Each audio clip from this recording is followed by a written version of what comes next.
Greetings. My name is Dr. Waddell Brooks, Sr., your host, and this is Community Focus.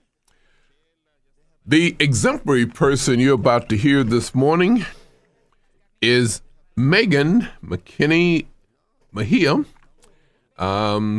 She's Executive Director, a Mano Family Resource Center, which is located in Round Lake Park, Illinois.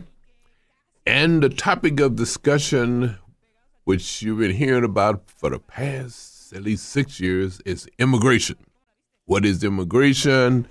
And all there's to know. I'd like to mention, first of all, that the producer of this program is Cynthia Vargas. She's a communications manager for the Lake County State's Attorney's Office. And she knows that Community Focus always looking all over Lake County to bring people in that you should know. Good morning, Megan.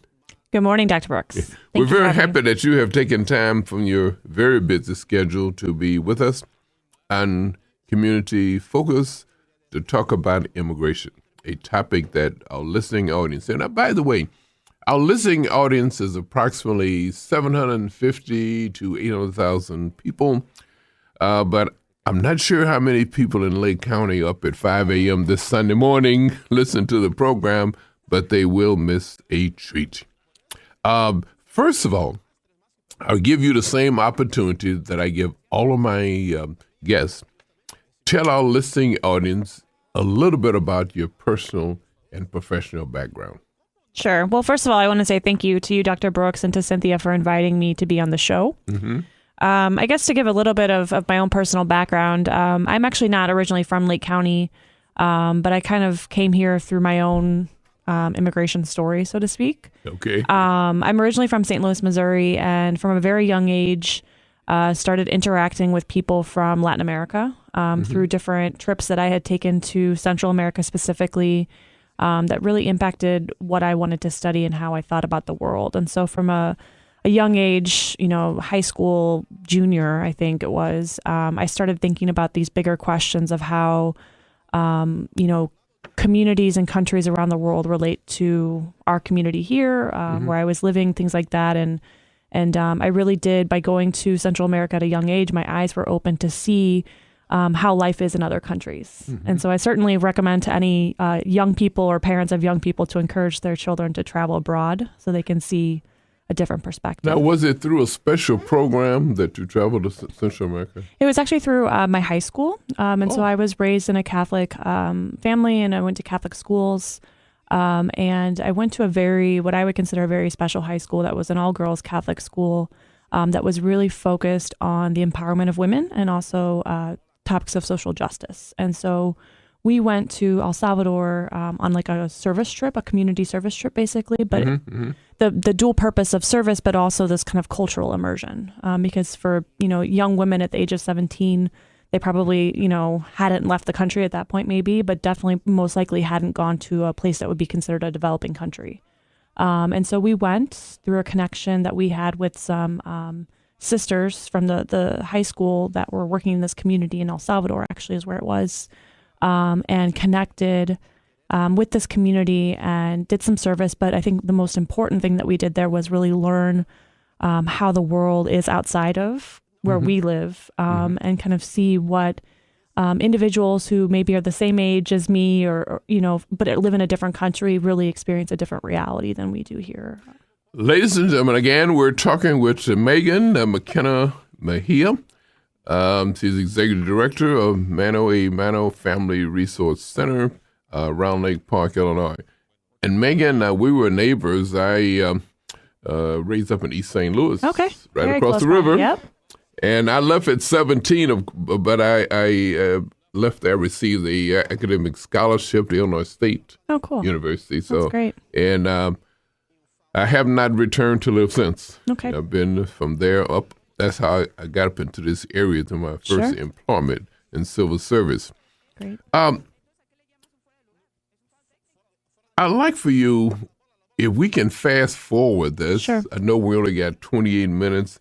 And I could go into all your background. You worked at the Lake County Planning Department, United Way of Lake County, University of Illinois, Chicago, and now Mano at Mano. Right. Well, first of all, I'll tell you what. Tell us what Mano at Mano. What do you do there? Sure. So Mano a Mano is a community-based organization, a nonprofit, 501c3, located in Round Lake area in the western part of Lake County, that is committed to the empowerment and integration of immigrants into the Lake County community.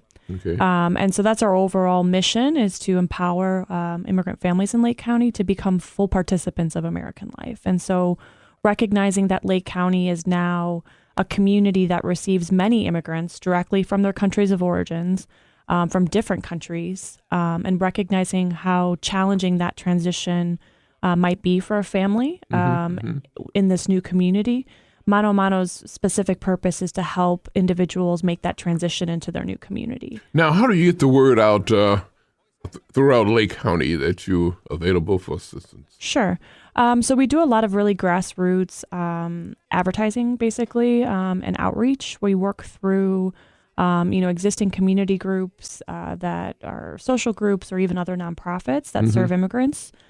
Churches, the schools are a great partner for us. Local governments. We were actually founded by the village mayor and the police chief back in 2000. And so we've always had a very good relationship with government entities, nonprofits. And so in addition to that, we, one of our, biggest drivers for outreach is word of mouth through the people that we serve, because people are satisfied and they share it with their friends, their families, their coworkers, their neighbors. And we also do some more formal, advertising through doing print advertising in columns in like local ethnic media like Puro Football or Reflejos newspaper. I come to this radio station sometimes and talk with Jose Rodriguez on Saturday mornings. Oh, so you're not a stranger here. No, I've been here. And then we do other things like social media as well. Ladies and gentlemen, this is Immigration Part 1, and we're going to be doing probably Part 2, 3, and 4. But Megan is going to tell us, what is immigration and why is that such a problem with our country understanding what immigration is? Sure. So, immigration is obviously, people coming from a different place and arriving to a new place, right? And so kind of when I originally was talking to you about what my background is, like I saw at a very young age, and since I've traveled back and lived in Central America after, what life is like on the other side, right? And so I've lived in communities that send immigrants to Waukegan or send immigrants to Lake County. And so when people say, well, why don't they just stay in their own countries or that kind of thing, I've seen what it's like to live in these other countries, right? And some of the social and economic issues that other countries, developing countries, face are things that people here in the United States don't really have any perspective on, because they don't know what it's like, to live on less than $1 a day, or to make only, $100 or $200 a month and feed your family of 4 on that. Central America and Mexico, which are the largest sending communities to Lake County, are facing significant problems with violence, drug trafficking, which affects communities and results in a lot of violence, joblessness, things like that. And so there's all of these things that are happening in these countries that are basically, putting people in a position where they don't have any other choice than to leave, essentially. And so they come here to Lake County, to Chicago, to pretty much communities across the United States, whether they're rural or suburban or urban. It's immigrants are everywhere, right? And typically they'll arrive to communities because they have some kind of connection locally, whether it's a family member that's already here or a friend or somebody that they already know. And so there's like these networks that exist, right? And that's why when you're in Waukegan or even Round Lake, if you pay attention to where people come from, you'll see that there's certain cities in Mexico that send a lot of people to Waukegan, for example. I understand that there's a sign. Now, this may be a joke, I don't know. But there's a sign if you're going to I guess the United States, be sure to go to Waukegan. I don't know. I can't verify the existence of any sign. It's such a heavy influx, But I can tell you the first time that I mentioned I'm not from Waukegan or Lake County, the first time that I ever heard the name Waukegan, I was actually in Honduras. Oh. And when somebody found out that I was from the United States, they asked me, "Oh, have you ever been to Waukegan?" And I said, "I don't know what Waukegan is." Okay. And they said they actually then continued to tell me about how they had lived in Waukegan and really enjoyed living here, and it was a beautiful city. They found a lot of opportunity there. They had family and friends there, and so that was kind of my first kind of contact with Waukegan, and then I ended up living here. So there's no joke; it's the real thing. There's deep connections. There's deep connections because people don't just pick up and throw a dart on the map and say where they're going to go. Right? They kind of connect with people that they know, their family members, because when somebody gets here, depending on how they actually physically came here, they may come here with only the clothes on their backs. And so, and that's I think one of the biggest strengths of immigrant communities is how supportive they are of their fellow man, whether it's their family member or their neighbors or whatever, is that when people come with nothing, they find support in family and friends that they know here so they can kind of get off their feet. And so to go back to your question about why do people have such a hard time understanding why immigrants come here, I think part of it has to do with perspective and not really knowing how bad it is there. Okay. I think some of it is just sometimes people are not accepting or are nervous or whatever about things that they don't understand. And so immigrants are obviously people coming from a different cultural background, oftentimes different language background. They may look a little bit different. And so I think that sometimes people are just scared by what they don't know.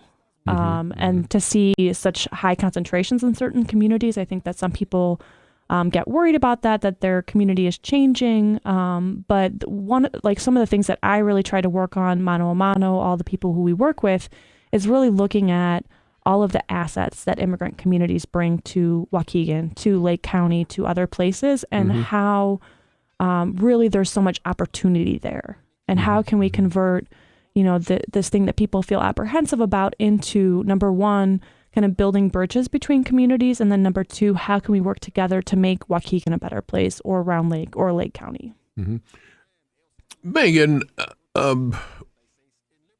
United States of America is a land of immigrants. We have immigrants all over, except for slaves, of course. The slaves were brought here. Right. They were not immigrants.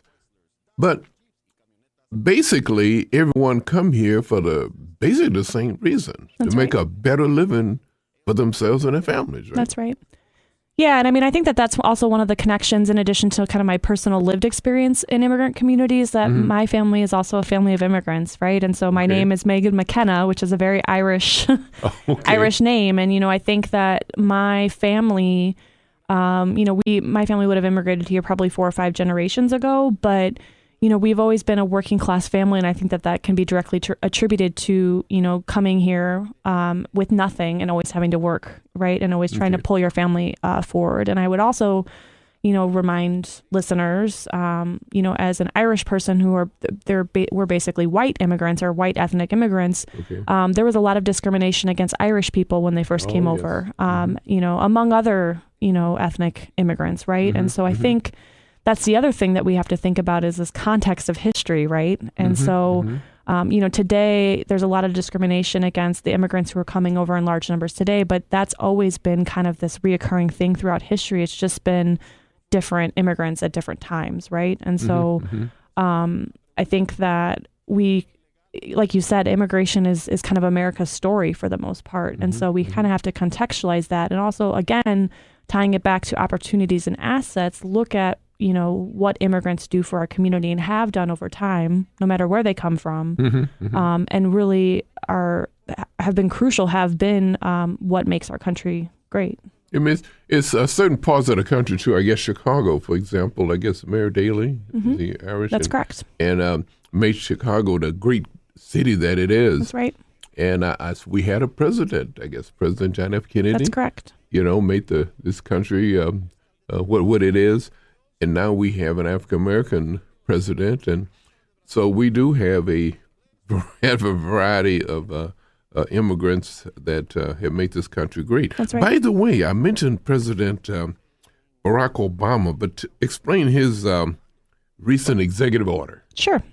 So, When President Obama first came into office or throughout the campaign, he really did talk to the issue of immigration and the need for comprehensive immigration reform, which is basically an overhaul of our immigration system. Because, I think regardless of who you talk to on which side of their issue that they're on, a lot of people feel like our immigration system as it currently stands is broken. Regardless of what side of the issue that they're on, whether it's they want it to be more restrictive or less restrictive, I think that everybody can, for the most part, agree that right now it's not working. And we can kind of go into some of that later. But so the president, when he came into office, was dedicated to doing something about immigration. And so, time passed, the economy collapsed, things happened, right? And so there's all these different kind of shifting and competing priorities. President Obama was reelected.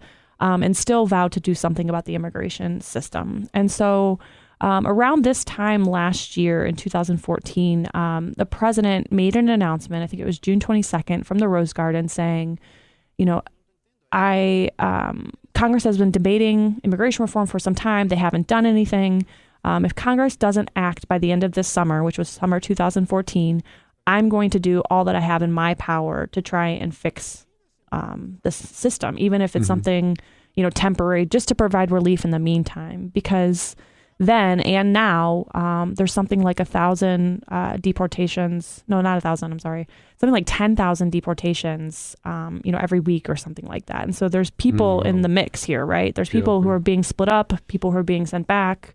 But with those deportation, what happens is that, a family member is deported and then, their family stays here or sometimes it's children, right? And so the president vowed to do something. And so that was June of 2014. And so, here in Lake County in Illinois, we were preparing for either some kind of immigration reform from Congress or something from the president. Well, time passed and Congress did nothing still. And so in November of 2014, the president made an announcement of an executive order to basically provide some kind of administrative relief for immigration. And so when the president makes executive orders, it's not changing the law. It's not passing a new law because he doesn't have the power to do that. But he can basically, through this executive order, make an administrative kind of directive. Because the next president could ignore it. They could pass a new executive order that kind of discontinues it or Congress could pass a law that basically overrides it or discontinues it or makes it irrelevant depending on where they go with it. But basically, the president made this executive order and outlined some key points about how he was kind of setting this administrative directive of how to deal with the immigration system. It's estimated that nationally there's around 12 million undocumented people in the United States. And undocumented are individuals who basically have no immigration status. They don't have the right to work. They're the ones that face deportation. They can't leave and come back, that type of thing. Not all of them came here without permission. Some people come and then their visa expires and they stay, that kind of thing. And so it's not always like this idea that people have of all these people crossing the border, so to speak. But many of those people have been here for many years, have deep roots in the community, have children who are U.S. citizens or permanent residents. And so what the president decided to do with his executive order is that looking at this fact that we have 12 million undocumented people, we only have the resources to deport 400,000 people a year. We have to make priorities here in terms of who we're going to deport, because there are people that maybe have serious criminal issues, are national security threats, that we need to get those people out of this country, right? And so that was what the president was saying, is that there are priorities.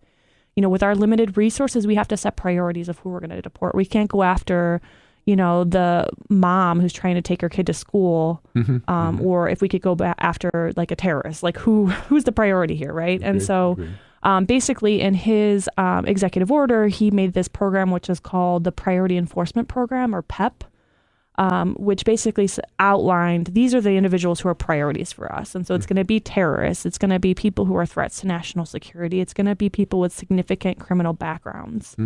But in that same prioritization, he said individuals who don't have criminal histories, who are undocumented but have U.S. citizens that are U.S. children who are U.S. citizens or permanent residents, have been here for a long time, they are no longer a priority for deportation. And so he was basically mandating that to the Immigrations and Customs Enforcement, or ICE, to not pick up those types of people and deport them. And he also, in this executive order, expanded a program which is called DACA, which is Deferred Action for Childhood Arrivals. I don't know if you remember a couple of years ago, this kind of social movement called the Dreamers, which were undocumented students who did a lot of organizing and created a movement to get relief from deportation. Because for an undocumented person, deportation is what they live under, the sphere of deportation every day, because it could be, getting pulled over for a traffic violation, and then the officer seeing that they don't have a driver's license or a social security number, and then they could be picked up or put in the hands of the federal government to be deported. And so the president made this order that basically said, like, there's certain people who are no longer priorities. It's the people who have no criminal background. It's the people who've been here for a long time and have deep connections to the community. So he did that order in November. Based on the statute, it was set to start, part of it was going to start in February and the other part was going to start in May. But what happened was in February, just days before the order was supposed to basically start, there was a lawsuit filed by the state of Texas and 25 other states, I believe, in a Brownsville circuit court to put an injunction, or basically the judge issued an injunction order to kind of temporarily halt the program while they decided whether or not the program was constitutional. The states were basically saying that the order was putting some kind of undue burden on them as states in terms of the implementation of the order. They were saying it was going to cost them money to be able to, basically house these people, provide them driver's licenses, do all these things, that it was going to cost them this money that was not the role of the federal government to mandate. And so since that February injunction, basically the order has been stopped. And so it's in this holding pattern while they decide what the fate of the order is. Since then, the Department of Justice has made an appeal to that court, an emergency appeal to lift the injunction, to let it go through, and then they can decide what they want to do with it long term. That emergency appeal was denied. They appealed it to the next level, which is the Fifth Circuit Court in New Orleans. We just found out recently that appeal was denied. And so basically it's still kind of sitting in these court systems, but a lot of analysts say, or intel that we've seen, say that it could go to the Supreme Court. Wow. So it is,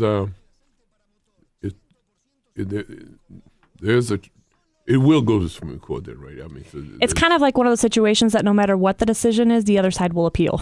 And so it kind of just keeps elevating, if that makes sense. How does the president feel about this? Is he going to continue? Well, I mean, what I've seen in the news, the president continues to support and speak to the fact that, while all this is happening, people continue to be deported, families continue to be split up. I think the number is 1,000 people a day are deported. And so that's significant. And so if you think about all the months that have passed since he made the order, that's how many people have been deported times 1,000, right? And so that's a lot of people. And I mean, we've seen situations, and again, this is not, I'm not making a political argument, but I'm more making like the argument of like what we see on the ground and what it does for communities, because we see children being left behind because their parents were deported, things like that in our community, in this community. And so, that makes the work for every nonprofit, government agencies, the schools, that much more difficult, because now these kids don't have parents, or now they're almost homeless, things like that. And so from a community stability perspective, and even if you want to make the cost argument, it's not good for communities to have people keep split up. fast forwarding this, and because of the time factor, maybe I mentioned we're going to have 2, 3, and 4. Part 2, part 3, part 4. But we want to get to some common myths about immigration. Sure. Okay. Some common myths. Yeah. So I think the most common myth that we hear is that undocumented people should just become U.S. citizens, or maybe they should just like get in line like everybody else. The unfortunate the fact of the matter is that most people don't have an option to become a U.S. citizen. And so there's by law, a very specific process and kind of set of requirements that you have to fit into in order to become a U.S. citizen. And so of the 12 million people that are undocumented living here, most of them, the majority of them, probably don't have an option to become a resident or a U.S. citizen. And so there's this very specific process that happens, and it's not a matter of people not wanting to, it's just a matter that they can't. There's not doors open to them, if that makes sense. So that's certainly a thing that we hear every day. Another common myth, I think, is that immigrants are a drain on the economy and that they take advantage of public benefits and take and don't give. And that's a big myth because most immigrants are not actually eligible for public benefits. Undocumented immigrants are definitely not eligible for public benefits. Typically, in order to receive food stamps or housing support or things like that, you either have to be a U.S. citizen or a legal permanent resident for a specific number of years. So that's the cost side. But on the revenue side, immigrants pay a lot of taxes, whether it's through property taxes, income taxes. Even the individuals who work without Social Security numbers, actually, most of them do file taxes. And so there's a lot of people paying into the system who aren't taking benefits out of the system, if that makes sense. And so there is a case about we have a high unemployment rate in the undocumented people are taking jobs away from. Yeah, we hear that a lot too. That's just really not the case. I mean, I don't know how else to say another myth, I guess. Yeah, I mean, I think that there's a lot of different ways that people kind of rebut that argument, saying that they do jobs that Americans won't do. I don't know if that's the case, but, I think that the other thing to keep in mind about that is that there's actually a lot of kind of labor violations working with undocumented people. And so there's like pay theft is really common, or asking people to work overtime and then not paying them overtime. And then, there's this inherent conundrum for undocumented people because they're never really sure what their rights are because they're undocumented. And so there's a lot of labor abuse that goes into that. And so I think that we need to take a little bit of harder look in terms of like the employers on the employer side too, about like how they're paying undocumented versus a U.S. citizen or whoever. And so I think the people who are making that well here are actually the businesses and the employers. Exactly. Yeah. So. A primary challenge of immigrants. We may kind of end on that note. Sure. Well, I think a primary challenge for immigrants is the thing that we see on a pretty regular basis is their immigration status. So this goes back to why we need comprehensive immigration reform, because the system as it works just doesn't work for people, doesn't work for communities, it doesn't work for businesses. And again, I think people can agree to that no matter which side of the issue that they're on. And so basically a person's immigration status can limit, if it's not a good status that they have, it can limit their access to educational opportunities. It can limit their access to healthcare. It can limit, obviously, their access to jobs. And so it's almost like, especially with undocumented people, it's like we have kind of this second class of citizens who don't have access to all the opportunities that you or I have access to. And so that presents personal challenges and challenges at the family level. But if you think about it, especially in places like Lake County, where there's concentrations of immigrants in certain municipalities, it becomes a community problem because, there's many people who are facing these challenges in one community. And then it's almost like whole neighborhoods and communities aren't able to achieve that American dream or, work hard to get ahead because there's these like glass ceilings essentially that they're not able to get through. Exactly. Well, what does Megan do in her leisure time activities, if you have any? That's funny because someone asked me that and I didn't really have an answer the other day. I just really enjoy being involved in community activities. And so I live in Waukegan. I'm involved in a lot of civic activities. I just really enjoy socializing through community. And, Waukegan is a place that has so much opportunity and such neat things going on. And so that's kind of how I spend my leisure time, is just doing interesting things to help move the community forward. Family-like activities. Well, I certainly think we're blessed to live right by Lake Michigan. And so I like outdoor recreational activities, things like that. We've got a really, I think in Lake County, interesting little downtowns where there's different restaurants and galleries and stuff like that throughout the community. And so I think that is just kind of soaking up all of the neat things that go on in Lake County. Still interested in traveling? I will always be interested in traveling. Now, as more like an older adult, it's more about like finding time to travel is sometimes the challenge. I'll actually be going to Mexico in August, so I'm excited. I've never been to Mexico before except on the border. Okay. And all my employees say that the border part of Mexico is not real Mexico, so I'm going to the inside. Tijuana? I went to Tijuana, and it was kind of a sad place, I have to be honest with you. And so I'm looking forward to going. I'm going to Mexico City and to Michoacan, and so I'm excited about that. Thank you very much, Megan MacJunna Majia, for sharing with Lake County the topic of immigration. And as I mentioned, there will be a part 2, 3, and 4. I haven't cleared this with you, but we're going to. It's such an interesting topic. It's going to be with us. Yes. Because we are a land of immigrants. Yes. Thank you, ladies and gentlemen, for listening to another awareness session on community focus My name is Dr. Waddell Brooks Sr., your host.